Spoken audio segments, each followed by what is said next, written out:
Boss, tanong ko lang, paano ma-recover ang mga picture sa phone na deleted na? Sana mapansin. So yun guys, madali lang po yan. Punta lang po tayo sa Play Store at itype po natin ang file recovery. Tapos once na ma-type na po natin, i-search lang po natin, piliin po natin itong may 10 million download. Yes po, ibig sabihin po, maganda po yung application kasi marami pong nag-download at ang kagandahan, napakataas po ng ratings niya. So, yan po ang piliin nyo. Tapos, i-download lang natin. Once na ma-download po, i-open lang po natin.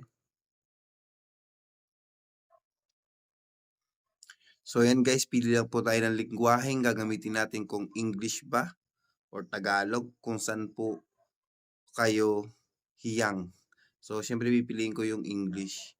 Tapos, kung paano mag-recover ng photo, i-click nyo lang po yung photo.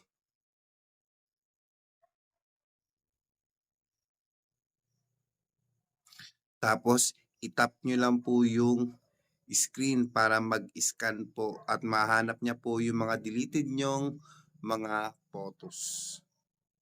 So, dito guys, kitang-kita na meron daw po akong 1,674 photos na deleted na. Yes po.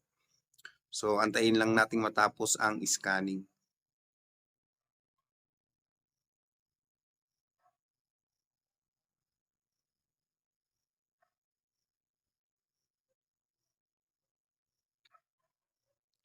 So, yan guys, andito na yung mga photos na deleted ko.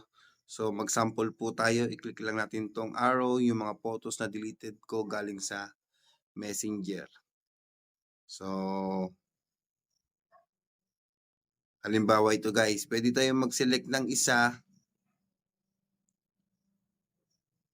and pwede din tayo mag-select all kung gusto natin lahat i-recover. Pero since trial lang to, mag-recover lang muna tayo ng isang photo. So, click lang natin, tapos i-click lang natin yung recover sa taas. So, antayin lang natin matapos yung recovery. After nyan guys, i-click nyo lang po yung view. So, ito na po yung picture na deleted na na-recover natin. So, para mapatunayan na recover na, puntahan po natin yung ating files or file manager. So, hanapin lang natin.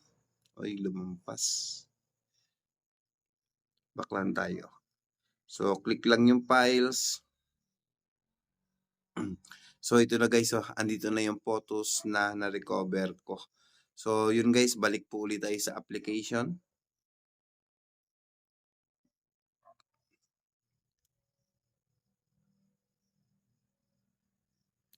So, yun guys. Dito, pwede ka din mag-recover ng deleted messages ng WhatsApp.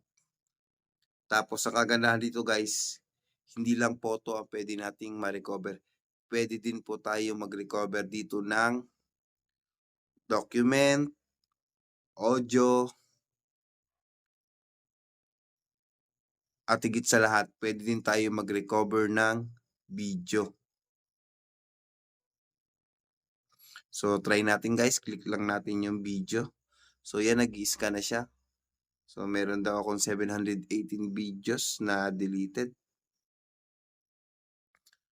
So, yun guys. Mag-click lang tayo ng isang video na i-recover natin. So, same lang siya ng process ng pag-recover sa photo. So, click lang yung video.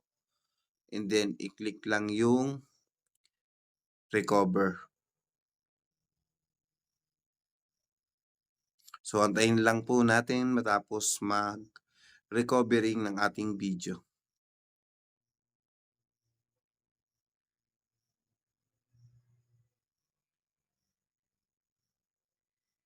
So, yan guys. I-click lang po ulit natin ang view. So, ito na po yung video na na-recover natin. So, balik po tayo sa files.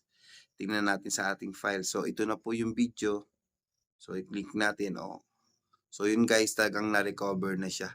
So, yun guys, kung nagustuhan mo ang video na to, huwag nyo kalimutang i-share para marami pa po ang mas makaalam at mas marami pa pong matulungan ang video na ito. So, yun lang guys. Thank you.